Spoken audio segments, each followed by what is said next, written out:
दोस्तों, कई बार भक्तों और साधकों के जीवन में ऐसा समय आता है जो समय उनको पूरी तरह से तोड़ के रख देता है। उस समय पर विश्वास भी डगमगा जाता है। कई सारे ऐसे भक्त भी होते हैं जो भगवान का नाम लेना भी छोड़ देते हैं, जो नास्तिक हो जाते हैं, क्योंकि वो उन परिस्थितियों को सह नहीं पाते और ना ही वो ये समझ पाते हैं कि उनके साथ ऐसा क्यों हो रहा है। जो लोग पूजा पाठ करते हैं, भगवान की सेवा करते हैं, उनके दिमाग में बस एक ही बात होती है कि हमें सुख ही सुख मिले, सब कुछ हमारे अनुसार होना चाहिए, जो हम चाहते हैं वैसा ही होना चाहिए, हमारी सारी मनोकामनाएं, हमारी सारी इच्छाएं पूर्ण हो। पर सवाल ये, अगर सुख आप भोगते हैं तो आपके हिस्से का दुख कौन भोगेगा? दोस्तों, आज की ये वीडियो बहुत ही महत्वपूर्ण जानकारी देगी कि जब जो परीक्षा हमारी ली जाती है, जब आपके जीवन में दुख आता है तो आपके साथ कुछ घटनाएं अवश्य होंगी। आपको उस समय किस तरह से खुद को मजबूत रखना है, सब कुछ इस वीडियो में आज बताया जाएगा।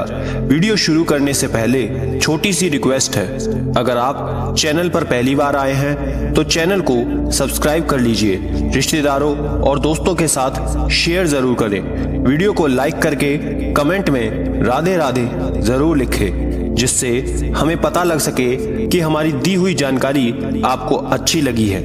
दोस्तों, सुख भोगने का असली मजा तभी आता है जब आपने जीवन में दुख भोग रखा हो, क्योंकि अगर आपको किसी लाइन को छोटा करना है तो उसके लिए सिर्फ उस लाइन के बगल में एक बड़ी सी लाइन खींच दो, जिससे जो पहली वाली लाइन है वो छोटी हो जाएगी।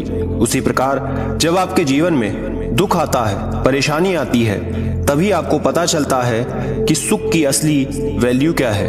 एक भूखे को ही अन्न का पता होता है कि अन्न कितना जरूरी है, अन्न कितना महत्वपूर्ण है, कितना विशेष है।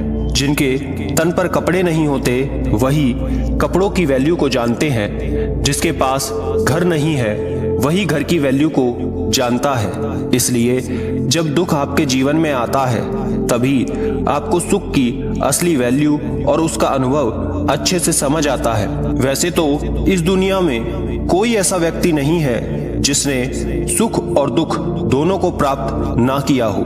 दुख और सुख सब कुछ कर्मों पर आधारित होता है। कोई व्यक्ति ऐसे कर्म नहीं कर सकता जिससे सिर्फ उसको सुख की ही प्राप्ति हो, या फिर कोई भी व्यक्ति ऐसे कर्म नहीं कर सकता जिससे सिर्फ उसे दुखों की ही प्राप्ति हो। पूर्व जन्मों से ही ये कार्य चलता आ रहा है, इसलिए दुख भी भोगने होते हैं और सुख भी भोगने होते हैं। प्रकृति का भी यही नियम है। जब आप पूजा पाठ करते हैं और तब भगवान आपकी परीक्षा लेते हैं, आपके इष्ट देव आके आपकी परीक्षा लेते हैं, तब आप इन सब बातों को समझ नहीं पाते हैं कि वो आपकी परीक्षा क्यों ले रहे हैं। कई लोग जो पूजा भी सिर्फ इसलिए करते हैं कि उन्हें जीवन में कभी दिक्कत नहीं आनी चाहिए, उनको अगर छोटी सी भी कोई दिक्कत आती है तो वो सीधा भगवान को कोसने लगते हैं, भगवान को सवाल करने लगते हैं कि मैं तो आपकी इतनी पूजा करता हूँ, मैं तो बहुत ज्यादा पूजा पाठ करती हूँ, आपकी बहुत बड़ी भक्त हूँ, फिर भी मुझे इतनी समस्याएं क्यों आ रही हैं। इसके लिए आप एक उदाहरण के तौर पर एक कहानी सुनिए। एक व्यक्ति था जो भगवान की बहुत ज्यादा पूजा करता था। एक बार उसके पैर में मोच आ जाती है और वो चलने में थोड़ा असमर्थ हो जाता है। फिर वो भगवान के मंदिर में जाता है और वहां पर उन्हें ताने देना शुरू कर देता है कि भगवान, मैं तो आपकी इतनी पूजा करता था, दिन रात आपका ही नाम लेता हूँ, और फिर भी आपने मेरा एक्सीडेंट करवा दिया। तब उसी रात भगवान उसके सपने में आते हैं और उसे उस एक्सीडेंट का पूरा मंजर दिखाते हैं और समझाते हुए कहते हैं कि वो कोई मामूली एक्सीडेंट नहीं था, वो एक बहुत भयंकर एक्सीडेंट होने वाला था जिसमें तेरी मृत्यु बिल्कुल निश्चित थी। तो कहीं ना कहीं तेरे कर्म, तेरा पूजा पाठ, मेरा नाम, ये सब लेने के कारण वो इतना भयंकर एक्सीडेंट एक छोटी सी खरोंच में बदल गया। तुझे सिर्फ थोड़ी सी मौत आई है। इसके बाद वो व्यक्ति समझ जाता है कि भगवान के कारण वो कितनी बड़ी समस्या से बाहर निकल पाया। इसलिए दोस्तों, भगवान जब भी आपकी परीक्षा लेते हैं तब वो असल में आपको इस लायक बनाते हैं कि आप अपने जीवन में सफल हो पाए, कि आप उन परीक्षाओं में सफल हो पाए। भगवान दुख को कभी कम नहीं करते, ना ही आपके जीवन से दुखों को हटाते हैं। दुख तो आपको अपने जीवन में भोगना ही पड़ेगा, वो तो आपके जीवन में आएगा ही, लेकिन उनको भोगने की क्षमता, उन दुखों से लड़ने की शक्ति आपको भगवान जरूर प्रदान करते हैं। और जब आपके अंदर दुखों को भोगने का सामर्थ्य आ जाता है तो आपको दुख नहीं लगेगा। फिर से आप एक उदाहरण समझिए। एक व्यक्ति मिर्ची खा रहा था और जैसे ही उसको मिर्च का एहसास होने लगता है तो उसने तुरंत एक गुड़ की डली को खा लिया और उसको आराम लग गया। फिर उस व्यक्ति से दूसरा व्यक्ति पूछता है कि क्या मिर्च का तीखापन खत्म हो गया?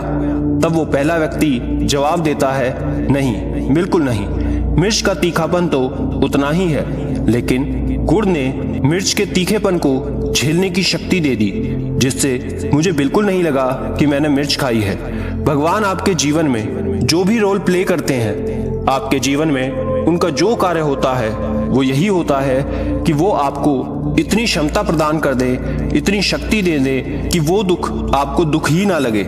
इसलिए भगवान को दोष मत दीजिए, उनको कोसना बंद करें, अपने कर्म पर ध्यान दें, अपने बुद्धि और विवेक का उपयोग करें। अब हम ये समझते हैं कि भगवान जब आपकी परीक्षा लेते हैं तो कैसे लेते हैं, वो कौन से संकेत होते हैं जिससे आप जान पाएंगे कि भगवान परीक्षा ले रहे हैं।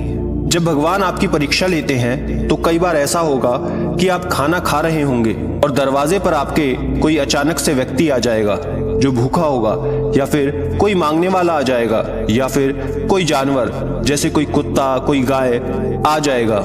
और उस समय अगर आप अपनी थाली में से उसे रोटी खिला देते हैं तो इसका मतलब है कि भगवान प्रसन्न हो जाएंगे। कई लोग उस थाली में से नहीं बल्कि अपने घर में से रोटी दे देते हैं, लेकिन आपको उसी थाली से रोटी देनी है, क्योंकि इससे ऐसा माना जाता है कि आपने अपने मुंह का निवाला उसे दे दिया और ये बहुत बड़ा दान माना जाता है। तो अगर ऐसा लक्षण दिखाई देता है तो समझ लीजिए कि भगवान आपकी परीक्षा ले रहे हैं। कई बार भगवान आपकी परीक्षाएं ऐसे लेते हैं कि जैसे आप कहीं जा रहे हैं और रास्ते में कोई व्यक्ति आपको मिलता है जो ठंड से कांप रहा है, तो आपके मन में ये भाव आ जाता है, आप उसके लिए कंबल, जैकेट या फिर अपना ही कोई कपड़ा दे देते हैं। ये भी बहुत बड़ा दान माना जाता है। किसी भूखे को खाना खिलाना या फिर किसी जरूरतमंद को वस्त्रों का दान कर देना। तो कभी भी भगवान की बनाई हुई वस्तुएं जैसे जीव जंतु या फिर असहाय लोग जो खाने में असहाय हैं, पीने में असहाय हैं, जिनके पास कपड़े नहीं हैं, जो जरूरतमंद है, उनकी मदद करना बहुत बड़ी सेवा होती है। और अगर आप ऐसा करते हैं तो कोई भी भगवान की कृपा आपसे अछूती नहीं रहेगी। हर भगवान आप पर कृपा करेंगे। बस आपको कभी भी भगवान पर विश्वास नहीं छोड़ना है, क्योंकि वो सदैव आपके साथ रहते हैं, वो आप पर कृपा बनाए रखते हैं। आपने सुदामा जी का दृष्टांत भी जरूर सुना होगा।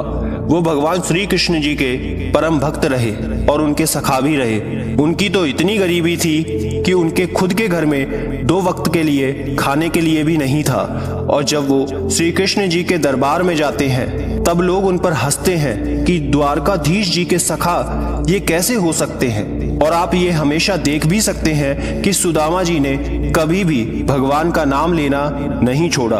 उन पर उनका विश्वास अटूट था और जब भी वो खाना खाते थे, जब कभी भी उनको खाने को मिलता था तो सबसे पहले वो भगवान का स्मरण करते थे, उनको भोग लगाते थे और उनको धन्यवाद भी करते थे। और उसके बाद भगवान की कृपा से उनका जीवन, उनकी किस्मत ऐसी पलटी कि जब वो द्वारकाधीश जी के महल में थे तब सुदामा जी के लिए महल तैयार हो रहा था, सुदामा जी के लिए वस्त्र तैयार हो रहे थे। और आज श्री कृष्ण जी के साथ सुदामा जी का भी नाम लिया जाता है। और अंत समय में भी सुदामा जी भगवान श्री कृष्ण जी के धाम को पधार गए। ऐसे ही तुलसीदास जी के बारे में भी आपने सुना होगा। तुलसीदास जी जो भगवान श्री राम जी के अनन्य भक्त रहे, हनुमान जी के अनन्य भक्त थे, जब उनको शारीरिक पीड़ा हुई, उनके शरीर पर घाव होने लगे, उनको बीमारी ने जब जकड़ लिया, तब उन्होंने हनुमान जी से विनती की। लाख विनती करने पर भी जब हनुमान जी नहीं आए, तब भी उन्होंने विश्वास नहीं तोड़ा और हनुमान जी की कृपा हुई और उसके कारण उन्होंने हनुमान साठिका की रचना कर दी। हनुमान साठिका अगर आपको नहीं पता तो ये समझिए कि हनुमान साठिका एक ऐसा स्रोत है, एक ऐसा पाठ है जिससे शारीरिक रोगों पर विजय प्राप्त की जा सकती है हनुमान जी की कृपा के साथ। तो ऐसे लोग जिन्होंने भगवान पर विश्वास कभी नहीं तोड़ा, और अगर आप भी अपने विश्वास पर अडिग रहते हैं, भगवान पर हमेशा विश्वास रखते हैं और ये मानकर चलते हैं कि भगवान हमेशा आपके साथ है, तो ये विश्वास रखिए और ये बात गांठ बांध लीजिए कि आपका भी बेड़ा पार जरूर होगा।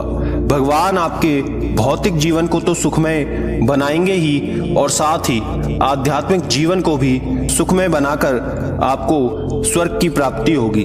इसलिए कभी भी भगवान पर अविश्वास ना करें, सदैव उन पर विश्वास बनाकर रखें। सुख दुख सबके घर में आते हैं, सबके जीवन में आते हैं, लेकिन भगवान स्वयं आपका भला चाहते हैं, आपकी रक्षा करते हैं। आशा करते हैं दोस्तों अब आप ये बात अच्छे से समझ गए होंगे। जानकारी अच्छी लगी तो वीडियो को लाइक करिएगा, चैनल पर पहली बार आए हो तो सब्सक्राइब जरूर कर ले, रिश्तेदारों दोस्तों के साथ शेयर जरूर करना ताकि सभी का जीवन सकारात्मक बन सके। हम आपसे मिलेंगे अगली ही ऐसी जानकारी वाली वीडियो के साथ।